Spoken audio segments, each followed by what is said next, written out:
மாவட்ட எம்ஜிஆர் மன்ற செயலாளர் அண்ணன் ராஜா இருக்கிற தேவராஜ் அவர்களையும், மாவட்ட இலக்கிய அணி செயலாளர் அண்ணன் என் பர்வணகுமார் அவர்களையும், மாவட்ட மகளிர் அணி துணை செயலாளர் எம் நளினி மனோகரன் அவர்களையும், மாவட்ட இளைஞர் பாசறை செயலாளர் அண்ணன் ஜி பர்வதம் அவர்களையும், மாவட்ட மருத்துவ செயலாளர் டாக்டர் பி வீரபாண்டியன் அவர்களையும், மாவட்ட சிறுபான்மை பிரிவு செயலாளர் நண்பர் பாரதி அவர்களையும், மாவட்ட மண்டல துணை செயலாளர் தருணேஸ்வரன் அவர்களையும்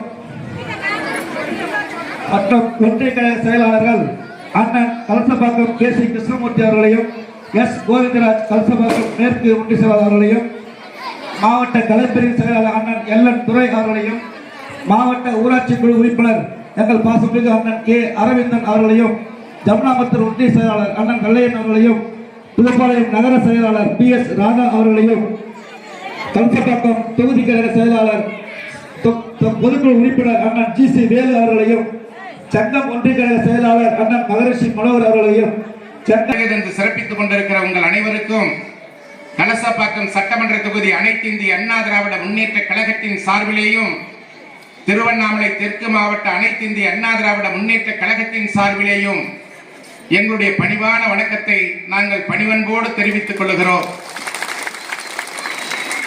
இயக்கத்தினுடைய நிறுவன தலைவர் 1972ஆம் ஆண்டு திராவிட முன்னேற்ற கழகத்தினுடைய ஊழலை எதிர்த்தும் குடும்ப ஆட்சியை எதிர்த்தும் தமிழகத்திலே சர்வாதிகார போக்கை மேற்கொண்ட கருணாநிதியுடைய கொட்டத்தை அடக்க வேண்டும் என்பதற்காக அனைத்து இந்திய அண்ணா திராவிட முன்னேற்ற கழகத்தை உருவாக்கிய மாபெரும் தலைவன் இதய தெய்வம் புரட்சி தலைவர் எம்ஜிஆர் அவர்கள். மறைந்தும் மறையாமல் இன்றைக்கும் மக்கள் உள்ளங்களிலே வாழ்ந்து கொண்டிருக்கிறானே நம்முடைய மக்கள் தலைவன், மாணிக்க தலைவன், மாசற்ற தலைவன், இதய தெய்வம் புரட்சி தலைவர் எம்ஜிஆருடைய 108வது பிறந்த நாள் விழாவை அனைத்து இந்திய அண்ணா திராவிட முன்னேற்ற கழகத்தின் சார்பில் நடத்த வேண்டும் என்று இந்த இயக்கத்துடைய பொதுச் செயலாளர் அருமை அண்ணன் எடப்பாடியார் அவர்கள் ஆணையிட்டதின் அடிப்படையில் இன்றைக்கு நம்முடைய கலசப்பாக்கம் சட்டமன்ற தொகுதி கழகத்தின் சார்பில் மிக சிறப்பான முறையிலே ஏற்பாடு செய்யப்பட்டு மாநாடு போல் இந்த பொதுக்கூட்டம் நடைபெற்றுக் கொண்டிருக்கிறது. இந்த பொதுக்கூட்டத்தின் மூலமாக பல்வேறு கருத்துக்களை எடுத்து சொல்வதற்காக வருகை வந்திருக்கிற மரியாதைக்குரிய கழகத்துடைய செய்தி தொடர்பாளர், கழகத்தினுடைய நட்சத்திர பேச்சாளர், இயக்கத்தினுடைய நாடி நரம்புகளில் இருக்கின்ற உணர்வுகளை புரிந்து கொண்டு தொண்டர்களுடைய உணர்வுகளுக்கு ஏற்ப தன்னுடைய ஆற்றல் மிகுந்த பேச்சாற்றல் மூலமாக தொண்டர்களையும் இயக்கத்தினுடைய நிர்வாகிகளையும் தன்னுடைய பேச்சாற்றல் மூலமாக கட்டுப்பாட்டிற்குள் கொண்டு வந்து பேசுகின்ற ஆற்றலை பெற்றிருக்கிற அருமை அண்ணன் பேராசிரியர் கல்யாண சுந்தரம் அவர்கள் சிறப்பான முறையிலே சிறப்புரையாற்றுவதற்காக வருகை தந்திருக்கிறார். அவர்களுக்கு வழிவிடுகின்ற வகையில் ஒரே ஒரு கருத்தை மட்டும் உங்கள் முன்னாலே சொல்லி விடைபெற விரும்புகிறேன். 2021ஆம் ஆண்டு நடைபெற்ற சட்டமன்ற தேர்தலில் இன்றைய தமிழ்நாடு முதலமைச்சர், அன்றைய எதிர்க்கட்சி தலைவர், திராவிட முன்னேற்ற கழகத்துடைய தலைவர் மு.க. ஸ்டாலின் அவர்கள் ஒவ்வொரு தமிழகத்தில் இருக்கின்ற 234 தொகுதிகளுக்கும் நேரடியாக வருகை தந்து 525 தேர்தல் வாக்குறுதிகளை தந்தார்கள்.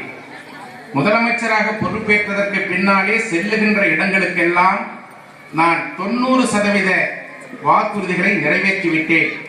525 வாக்குறுதிகளில் 500 வாக்குறுதிகளை நிறைவேற்றிவிட்டேன் என்று வாய்ப்பூசாமல் பொய் பேசி வருகிறார். அவருக்கு ஊடகங்களும் பத்திரிகை துறையை சேர்ந்தவர்களும் அவர்களுக்கு துணையாக இருக்கிறார்கள்.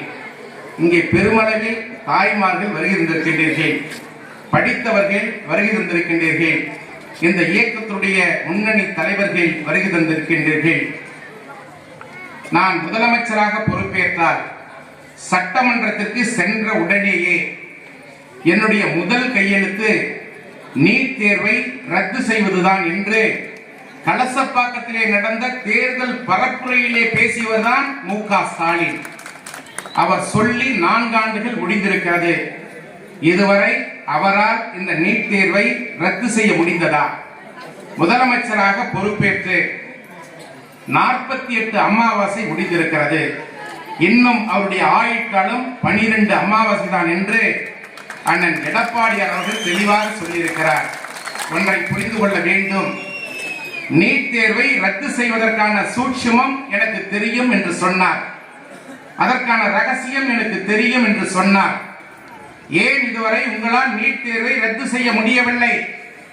15 தினங்களுக்கு முன்பாக தமிழகத்தினுடைய சட்டப்பேரவையிலே நடைபெற்ற கூட்டத்தொடரில் அனைத்து இந்திய அண்ணா திராவிட முன்னேற்ற கழகத்துடைய பொதுச் செயலாளர், தமிழகத்துடைய பிரதான எதிர்க்கட்சி தலைவர், புரட்சி தமிழர் அண்ணன் எடப்பாடி அவர்கள் சட்டமன்றத்திலே முதலமைச்சராக இருக்கிற மு.க. ஸ்டாலின் அவர்களை பார்த்து கேட்கிறார். முதலமைச்சராக இருக்கின்ற மு.க. ஸ்டாலின் அவர்களே, நீங்கள் சொன்னீர்களே என்னுடைய முதல் கையெழுத்து நீட் தேர்வை ரத்து செய்வதுதான் என்று சொன்னீர்களே, சொல்லி 48 மாதங்கள் முடிந்திருக்கிறதே, ஏன் இன்னும் உங்களால் நீட் தேர்வை ரத்து செய்ய முடியவில்லை என்று கேட்கிறார். முதலமைச்சர் பொறுப்பில் இருக்கிற ஆட்சி அதிகாரத்தினுடைய உச்சபீடத்திலே அமர்ந்திருக்கிற ஸ்டாலின் அவர்கள் சட்டமன்றத்திலே பேசுவதற்கு திராணி இல்லாத ஒரு முதலமைச்சராக, நிர்வாக திறமை இல்லாத ஒரு முதலமைச்சராக, ஒரு பொம்மை முதலமைச்சராக தமிழகத்திலே செயல்பட்டுக் கொண்டிருக்கிற மு.க. ஸ்டாலின் சட்டமன்றத்திலே எடப்பாடியுடைய கேள்விக்கு பதில் சொல்கிறார். அன்றைக்கு நாங்கள் சொன்னோம், ஆனால் இன்றைக்கு எங்களால் நிறைவேற்ற முடியாது, அதற்கான அதிகாரம் மத்திய அரசிடம்தான் உள்ளது, மாநில அரசாக இருக்கின்ற எங்களிடத்திலே அதற்கான அதிகாரம் இல்லை என்று சொல்றார். உடனே அண்ணன் அவர்கள் கேட்கிறார், எடப்பாடி அவர்கள் கேட்கிறார், உங்களுக்கு மாநில அரசால் அந்த நீட் தேர்வை ரத்து செய்ய முடியாது என்று தேர்தலுக்கு முன்பாகவே தெரியும். ஆனால் விஞ்ஞான ரீதியாக மக்களை ஏமாற்றி வாக்குகளை பெற வேண்டும் என்பதற்காக நான் ஆட்சிக்கு வந்தால் என்னுடைய முதல் கையெழுத்து நீட் தேர்வை ரத்து செய்வேன் என்று சொன்னீர்களே, ஏன் இப்பொழுது உங்களால் முடியவில்லை என்று கேட்ட பொழுது பதில் சொல்வதற்கு திராணி இல்லாமல் தலை குனிந்து உட்கார்ந்தவன் தான் முதலமைச்சராக இருக்கிற மு.க. ஸ்டாலின். நீட் தேர்வை ரத்து செய்வேன் என்று சொல்லிவிட்டு ரத்து செய்ய முடியாமல் திணறிக் கொண்டிருக்கிற மு.க. ஸ்டாலின் அவர்களே, மக்களிடத்திலே தவறான பொய் சொன்னதன் காரணமாக நீட் தேர்வை உன்னால் ரத்து செய்ய முடியாது என்று பகிரங்கமாக சட்டங்கள் இயற்றுகின்ற சட்டமன்றத்திலே நீ ஒப்புக்கொண்டதன் காரணமாக தமிழக மக்கள் மன்றத்திலே நீ மன்னிப்பு கேட்க வேண்டும், இல்லை என்றால் உன்னுடைய முதலமைச்சர் பதவியை ராஜினாமா செய்ய வேண்டும் என்று இந்த பொதுக்கூட்டத்தின் மூலமாக நாங்கள் கேட்டுக் கொள்கிறோம். அது மட்டுமல்ல, அடுத்ததாக இன்னொரு வாக்குறுதி அவர்கள் தந்தார்கள். நான் ஆட்சிக்கு வந்தால் தமிழகத்தில் இருக்கின்ற அனைத்து குடும்ப தலைவர்களுக்கும் இங்கே தாய்மார்கள் அதிக அளவில் இங்கே வருகை தந்திருக்கின்றீர்கள். நான் ஆட்சிக்கு வந்தால் தமிழகத்தில் இருக்கின்ற 2,21,00,000 குடும்ப தலைவிகளுக்கும் மாதந்தோறும் 1000 ரூபாய் உரிமை தொகை வழங்குவேன் என்று சொன்னார்.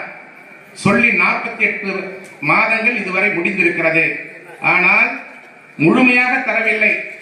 கடந்த ஆண்டு செப்டம்பர் மாதம் சட்டமன்றத்திலே எடப்பாடி அவர்கள் கேள்வி கணைகளை தொடுத்ததின் காரணமாக பதிலளித்த முதலமைச்சராக இருக்கிற மு.க. ஸ்டாலின் அவர்கள், நாங்கள் தகுதி உள்ளவர்களை தேர்வு செய்து கொண்டிருக்கிறோம், தகுதியான குடும்ப தலைவர்களை ஆய்வு செய்து கொண்டிருக்கிறோம், யாருக்கு வாய்ப்பு இருக்கிறதோ அவர்களுக்கு வழங்குவேன் என்று கடந்த ஆண்டு செப்டம்பர் மாதம் தெரிவித்தார்.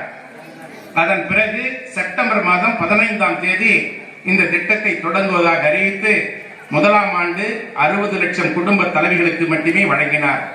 அதன் பிறகு அண்ணன் எடப்பாடி அவர்கள் தொடர்ந்து கேள்விகளை கேட்டதின் காரணமாக இன்றைக்கு 1,16,00,000 குடும்ப தலைவிக்கு வழங்குவதாக பொய்யான தகவலை சொல்லிக் கொண்டிருக்கிறார்.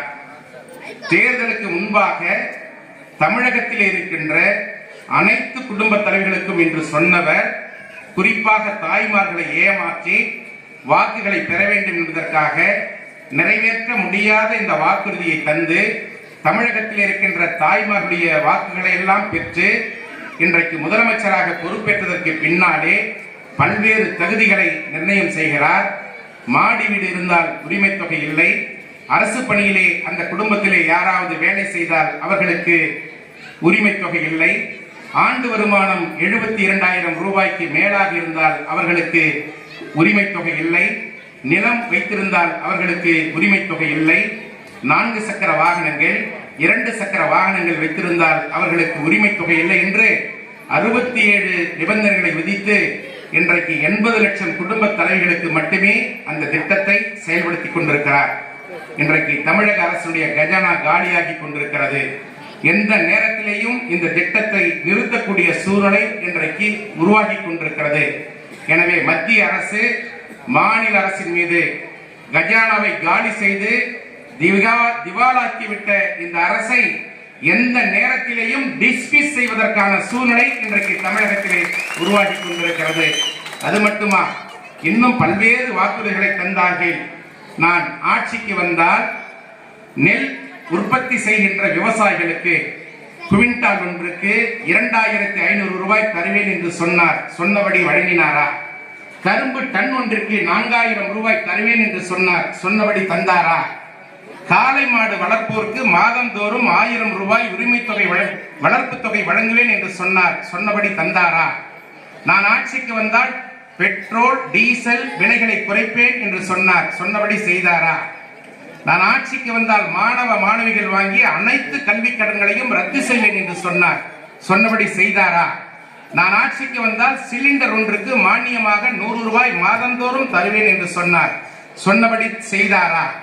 அரசு ஊழியர்களுக்கு நான் ஆட்சிக்கு வந்தால் பழைய பென்ஷன் திட்டத்தை கொண்டு வருவேன் என்று சொன்னார். சொன்னபடி செய்தாரா?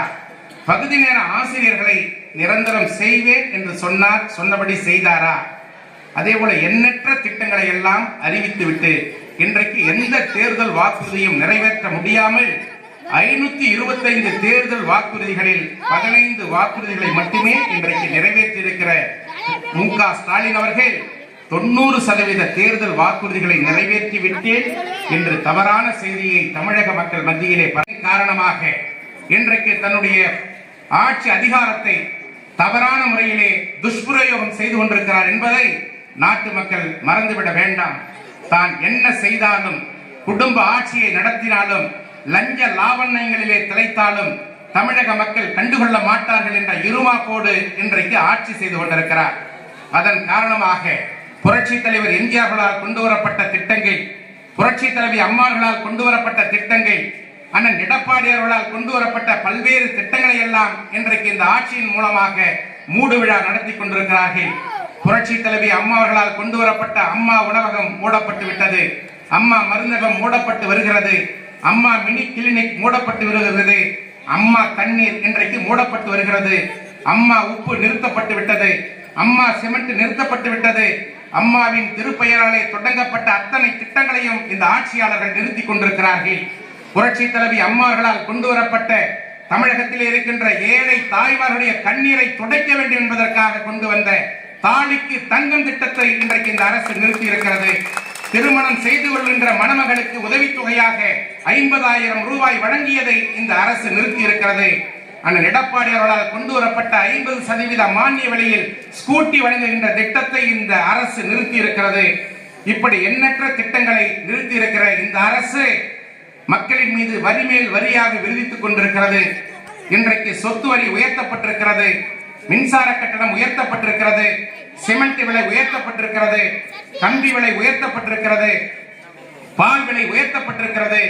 சொத்து மதிப்பு உயர்த்தப்பட்டிருக்கிறது. நிலத்தினுடைய வழிகாட்டி மதிப்பீடு உயர்த்தப்பட்டிருக்கிறது. இன்றைக்கு குப்பைக்கு வரி விதிக்கப்பட்டிருக்கிறது. தண்ணீருக்கு வரி விதிக்கப்பட்டிருக்கிறது.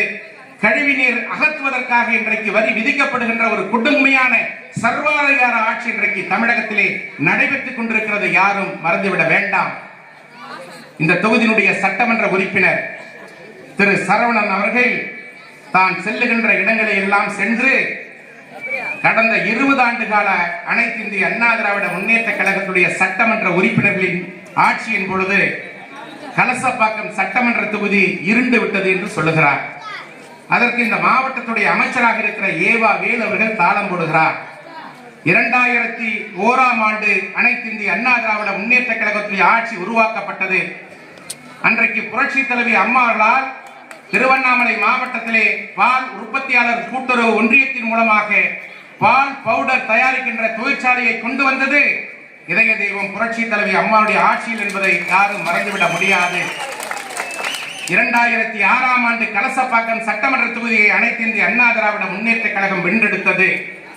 2011ஆம் ஆண்டு கலசப்பாக்கம் சட்டமன்ற தொகுதியை அனைத்து இந்திய அண்ணா திராவிட முன்னேற்ற கழகம் வென்றெடுத்தது. 2016ஆம் ஆண்டு மீண்டும் கலசப்பாக்கம் சட்டமன்ற தொகுதியை அனைத்து இந்திய அண்ணா திராவிட முன்னேற்ற கழகம் வென்றெடுத்தது. இந்த காலகட்டத்தில் தான் போலூரிலே இருந்து 8 கிலோமீட்டர் தொலைவிலே இருக்கின்ற கலசப்பாக்கத்தை தலைமையிடமாக கொண்டு ஒரு புதிய வட்டாட்சியர் அலுவலகம் அமைத்து தந்தது மாண்புமிகு இதய தெய்வம் புரட்சி தலைவி அம்மாவர்கள் என்பதை யாரும் மறந்துவிட முடியாது. அதே போல நம்முடைய செங்கம் சட்டமன்ற தொகுதியிலே உள்ளடங்கி இருக்கிற வாழவச்சனூர் பகுதியில் 200 ஏக்கர் பரப்பளவில் 800 கோடி ரூபாய் மதிப்பீட்டில் அரசின் சார்பிலே ஒரு வேளாண்மை கல்லூரியும் தந்தது இதய தெய்வம் புரட்சி தலைவி அம்மாவுடைய ஆட்சியில் தான் என்பதை யாரும் மறந்துவிட வேண்டாம்.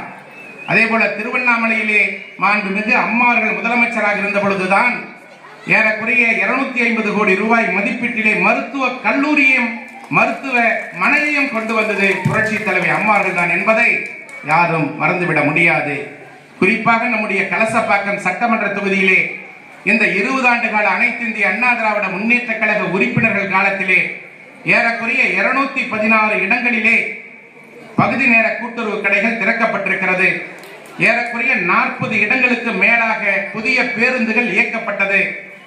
கலசப்பாக்கம் சட்டமன்ற தொகுதியிலே உள்ளடங்கி இருக்கிற கலசப்பாக்கம் ஒன்றியம், புதுப்பாளையம் ஒன்றியம், ஜவ்வாதுமலை ஒன்றியம், போலூர் ஒன்றியத்தில் இருக்கின்ற 7 ஊராட்சிகள் உள்ளிட்ட அனைத்து பகுதிகளிலும் அடிப்படை வசதிகளான சாலை வசதி, குடிநீர் வசதி, மின்சார வசதி, போக்குவரத்து வசதி, கழிவுநீர் கால்வாய் வசதி என்று கடந்த 20 ஆண்டு கால சட்டமன்ற உறுப்பினர்கள் ஆட்சியிலே தான் 2600 கோடி ரூபாய் மதிப்பீட்டிலே ஊராட்சிகள் தோறும் அடிப்படை வசதிகளை உருவாக்கி தந்தது அனைத்து இந்திய அண்ணா திராவிட முன்னேற்ற கழகத்துடைய ஆட்சியில் என்பதை யாரும் மறந்துவிட முடியாது. தமிழகத்தினுடைய நெடுஞ்சாலைத்துறை அமைச்சராக இன்றைய கழகத்துடைய பொதுச் செயலாளர் எடப்பாடியார் அவர்கள் இருந்த பொழுது 2011ஆம் ஆண்டு, 2006ஆம் ஆண்டு, 2016ஆம் ஆண்டு அனைத்து இந்திய அண்ணா திராவிட முன்னேற்ற கழகத்துடைய ஆட்சியில் நம்முடைய கலசப்பாக்கம் சட்டமன்ற தொகுதியில் மட்டும் 1200 கோடி ரூபாய் மதிப்பீட்டிலே தார் சாலைகள் நெடுஞ்சாலைத்துறையின் மூலமாக அமைக்கப்பட்டது என்பதை தெரிவித்துக் கொள்கிறேன். அதே போல பொதுப்பணித்துறையின் மூலமாக ஏறக்குறைய 800 மறந்துவிடவும் முடியாது. ஆனால் இன்றைக்கு சட்டமன்ற உறுப்பினராக பொறுப்பேற்று 4 ஆண்டு காலம் முடிகின்ற இந்த நேரத்திலே 20 ஆண்டு கால ஆட்சியை குறை சொல்லுகிறார். அனைத்து இந்திய அண்ணா திராவிட முன்னேற்ற கழகத்துடைய ஆட்சியிலே இந்த தொகுதியிலே என்ன செய்தார்கள் என்று கேள்வி கேட்கிறார். நான் இந்த தொகுதியினுடைய சட்டமன்ற உறுப்பினரை காத்து ஒரே ஒரு கேள்வியை கேட்கிறேன். உன்னுடைய தந்தை திரு பேசு திருவேங்கடம் அவர்கள் 20 ஆண்டு காலம் இந்த தொகுதியினுடைய சட்டமன்ற உறுப்பினராக இருந்தாரே, ஏதாவது ஒரு அரசு அலுவலகத்தை கொண்டு வந்தாரா அல்லது ஏதாவது ஒரு திட்டத்தை இந்த தொகுதிக்காக கொண்டு வந்தாரா? அவர் 20 ஆண்டு காலம் சட்டமன்ற உறுப்பினராக இருந்த போது என்ன செய்தார் என்ற கேள்விக்கு உங்களால் பதில் சொல்ல முடியுமா? இந்த மாவட்டத்துடைய அமைச்சராக இருந்தாலும் சரி அல்லது இந்த தொகுதியினுடைய சட்டமன்ற உறுப்பினராக இருந்தாலும் சரி, பேசுகின்ற போது நிதானத்தோடு பேச வேண்டும். திருப்பி நாங்கள் பேச ஆரம்பித்தால் உங்களால் வீதியிலே நடமாட முடியாது என்பதை இந்த நேரத்திலே எச்சரிக்கையாக தெரிவித்துக் கொள்ள கடமைப்பட்டிருக்கிறேன். இந்த பகுதியில் இருக்கிற காவல்துறை அதிகாரிகள் ஆட்சியாளர்களுக்கு கைப்பாவையாக செயல்பட்டுக் கொண்டிருக்கிறார்கள். காவல்துறை அதிகாரிகள் தங்களுடைய போக்கினை மாற்றிக்கொள்ள வேண்டும். ஊராட்சி ஒன்றியங்களிலே பணியாற்றிக் கொண்டிருக்கிற அரசு அதிகாரிகள் தங்களுடைய போக்கினை மாற்றிக்கொள்ள வேண்டும். தங்களை மாற்றிக்கொள்ளாவிட்டால் 2026ஆம் ஆண்டு நடைபெறுகின்ற சட்டமன்ற தேர்தலின் மூலமாக இந்த கலசப்பாக்கம் சட்டமன்ற தொகுதி உள்ளிட்ட 234 தொகுதிகளையும் அனைத்து இந்திய அண்ணா திராவிட முன்னேற்ற கழகம் வென்றெடுக்கின்ற பொழுது மாட்சிமை மிகுந்த நம்முடைய கழகத்துடைய பொதுச் செயலாளர் அண்ணன் எடப்பாடி அவர்கள் தமிழகத்துடைய முதலமைச்சராக மீண்டும் அமர்கின்ற பொழுது தவறு செய்கின்ற அதிகாரிகள் யாராக இருந்தாலும் சரி, அவர்கள் அமைச்சராக இருந்தாலும் சரி, சட்டமன்ற உறுப்பினர்களாக இருந்தாலும் சரி, ஒன்றிய குழு தலைவர்களாக இருந்தாலும் சரி, யாராக இருந்தாலும் செய்கின்ற தவறுகளுக்கு உரிய தண்டனையை அண்ணன் எடப்பாடியார் கண்டிப்பாக அளிப்பார் என்பதை இந்த நேரத்திலே பணிவன்போடு தெரிவித்து, அரசு அதிகாரிகள் நடுநிலையோடு நடந்து கொள்ளுங்கள் என்பதை இந்த நேரத்திலே பணிவன்போடு தெரிவித்து, 2026 நடைபெறுகின்ற சட்டமன்ற தேர்தல் மூலமாக ஏற்கனவே நம்முடைய காஞ்சி பெருநகரம் மக்கள் தொகை அதிகமாக இருக்கின்ற ஒரு ஊராட்சியாகும். இந்த ஊராட்சியை தலைமையிடமாக கொண்டு ஒரு வருவாய் ஆய்வாளர் அலுவலகம் அமைத்து தரப்பட வேண்டும் என்று ஏற்கனவே சட்டமன்றத்திலே அனைத்து இந்திய அண்ணா திராவிட முன்னேற்ற கழகத்தின் சார்பிலே கோரிக்கை வைத்திருக்கிறோம். இந்த ஊராட்சி புதுப்பாளையம் ஒன்றியத்தில் இருக்கின்ற 37 ஊராட்சிகளில் மிகப்பெரிய ஊராட்சி. ஏற்கனவே அனைத்து இந்திய அண்ணா திராவிட முன்னேற்ற கழகத்தினுடைய ஆட்சியின் பொழுது இந்த ஊராட்சியில் இருக்கின்ற அனைத்து சாலைகளும் சிமெண்ட் சாலைகளாக மாற்றப்பட்டது. கழிவுநீர் கால்வாய்கள் அமைக்கப்பட்டது. இங்கே இருக்கின்ற முருகன் கோயிலுக்கு தேவையான அனைத்து உதவிகளையும் மாண்புமிகு அம்மா அவர்கள் செய்திருக்கிறார். காஞ்சி நகரத்தின் சார்பிலே, காஞ்சி ஊராட்சியின் சார்பிலே சொல்லப்படுகின்ற எந்த கோரிக்கையா இருந்தாலும் நிறைவேற்றி தந்தது அனைத்து இந்திய அண்ணா திராவிட முன்னேற்ற கழகத்துடைய ஆட்சியில் தான். இங்கே சிறப்பான முறையிலே செயல்பட்டுக் கொண்டிருக்கிற அரசு மேல்நிலை பள்ளியை கொண்டு வந்தது மாண்புமிகு அம்மாவுடைய ஆட்சியில் தான் என்பதை யாரும் மறந்துவிடக் கூடாது. இப்படி எண்ணற்ற திட்டங்களை இந்த பகுதியில் இருக்கின்ற பொதுமக்களின் கோரிக்கை ஏற்று அனைத்து இந்திய அண்ணா திராவிட முன்னேற்ற கழகத்தினுடைய நிர்வாகிகளுடைய கோரிக்கை ஏற்று இன்றைக்கு சிறப்பான முறையிலே நாங்கள் செய்து கொண்டிருக்கிறோம். எனவே வருகின்ற 2026 நடைபெற இருக்கின்ற சட்டமன்ற தேர்தலில் கலசப்பாக்கம் தொகுதி உள்ளிட்ட 234 சட்டமன்ற தொகுதிகளிலும் அனைத்து இந்திய அண்ணா திராவிட முன்னேற்ற கழகம் வென்றெடுக்க வேண்டும் என்ற உறுதியோடு தந்த வாய்ப்புக்கு நன்றி கூறி இடம் சார்கிறேன். நன்றி, வணக்கம்.